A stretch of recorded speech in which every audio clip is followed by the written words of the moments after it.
Hey, what's up everyone? Morey Croson here, and today we're going to be breaking down Noah Lyles 19.52 at the Prefontaine Classic, and we're going to start the video right now.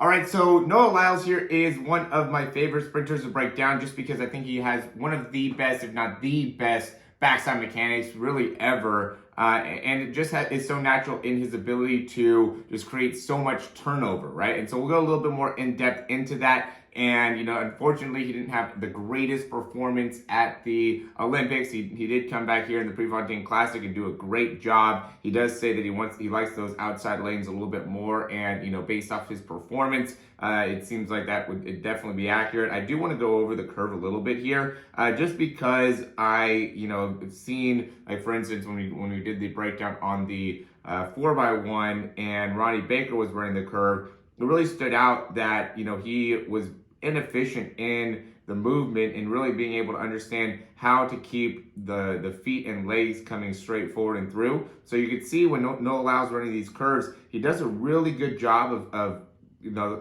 those backside mechanics getting him through, but then also reaching out and allowing that foot to kind of come across and really landing on more of that outside part of the foot to make it so that he could smoothly transition off that back leg. So what we saw with Ronnie Baker is he was really allowing that foot to stay a little bit more on the outside, right? So when he was swinging that leg through, it wasn't coming right underneath him, right? It was going a little bit more on the outside. So he's like almost bringing his foot around on that curve rather than coming right through, which you can see Noah Lyles does a really good job of being able to run that curve at a very high speed because of how well he's able to get that foot out in front. So, you know, typically you don't want to be crossing over your feet when you're running, right? And really he's not crossing over his feet. He's just bringing that left foot out in front to make it so he can control himself on that curve, right? So you can see, I mean, I guess technically he ends up crossing over that foot, but you know, he has to be able to do that in order to control himself as he comes around there. So the common thing that I see with people is that as they're pushing off this back leg, they almost allow that foot to swing off to the side, which is just an inefficient way of being able to come through. So notice how he keeps that foot really tucked underneath him, right? So it's coming like right in between like the middle part of his pelvis and not allowing that foot to come around. These guys are all really good at running curves, so I don't see anybody doing it incorrectly, but I do see, you know, I have seen that in the past. Again, Ronnie Baker was somebody that really ended up having that issue. So, you have a little bit here, right? So see how he's coming around and he's allowing that foot to come outside like that, right? That's just a little bit more inefficient than, you know, what we see with Noah Lyles and how he's coming through, okay? And it just allows you to be able to pick up more speed as you're coming around that curve. Then when we get to that, you know, around the curve, we'll go into his top speed here. And again, you know, just a great ability to get that backside mechanics. So see how well he pushes off that back leg and has plenty of flexibility in that back leg. You know, I would say I definitely recommend you working on being able to have the flexibility to have, you know, that quad stretch ability, right? Where you could really allow your quad to stretch that much to be able to get your heel all the way up to the butt, right? Just be from a power perspective and also a speed perspective, you know, having that range is going to be important. Even if you don't, you know, can't build yourself up to be able to actually achieve this at the highest speed, you should be able to at least accomplish that range, you know, in order to keep you from injuring yourself and then also just be able to work on your mechanics. Because what happens with him having such a large amount of flexion capabilities within his knee is it allows him to be more upright at his top speed. So when he's landing, you know, you can see how his leg is basically straight there when he's landing and he's pulling back underneath. And so that ends up being, you know, the primary thing that he's just working on is being able to get that foot underneath him and land with the most amount of stability as he can, or that he can, in order to get right back off the ground. So I'm gonna quickly interrupt this video just to say if you like the information, go ahead and click that thumbs up, subscribe, and we'll hop right back in the video. We'll see. Let's see what he lands. Whoop. Yeah, so he's landing at 7.0 and he's off here. You know, he's probably at about a 0.09, you know, somewhere between 0.09 and 0.1 in terms of foot contact time. It's off the ground at 8.0 and then touches back down. And then his turnover time is about 0.37.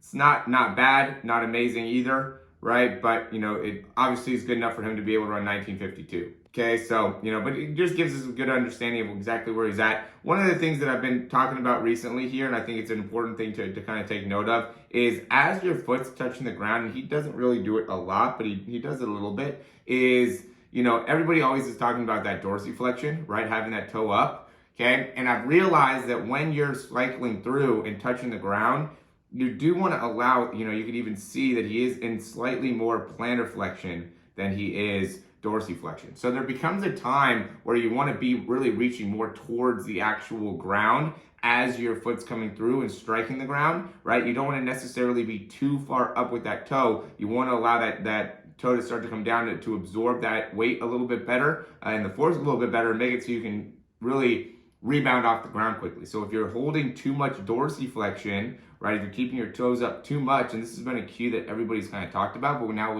that we're breaking it down to a very, very precise level, we can see that, this position is not where most of these people are hitting the ground, right? You can see that this toe, this dorsiflexion in the toe is not where most people are hitting the ground. They're hitting the ground here, right? So see the difference in where that toe's at. And this is Kenny Bednarek, who's, the second fastest American sprinter in the 200 meter at least.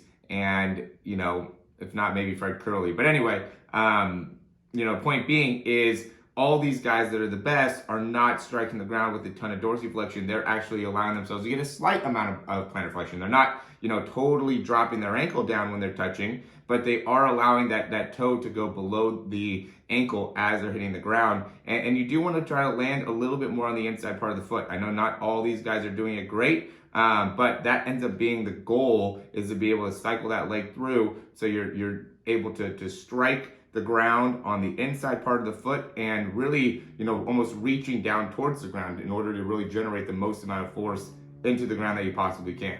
All right, so as always, guys, thanks for watching the video. If you like the information, go ahead and click that thumbs up. Subscribe to the channel if you haven't already. And if you have any questions, comments, or recommendations, you can leave those down below. I really hope this made a lot of sense to you guys. I think we were able to get into two really good things from a mechanic perspective. One thing on the curve and the other thing with the plantar flexion slightly before foot contact. I think that's a really important point for some of you guys that are at an elite level to be able to focus on. I still, with a lot of the younger teams, coach mostly dorsiflexion. I don't get too much into the plantar flexion. I just really tell them to be able to strike the ground with a lot of force, and I just hope that there ends up being some degrees of plantar flexion. But with the people that I work more one-on-one with, or even maybe small group, I will get a little bit more into this. It just is a matter of what is their retainment capability, right? So if they're more of an elite sprinter and I've been working with them for a good amount of time, those small things end up making a big difference. But when just like the first time me working with somebody, I don't, try to throw too much stuff at them right away, or it ends up just causing a lot of confusion. So, that ends up being a thing that you could definitely do though with more of an elite sprinter, and it could really make a big difference in how he's striking the ground and making so he has a little bit more of that upright position. Because at the end of the day, it's all about foot contact time and how you're striking the ground. Because if you strike the ground with more force,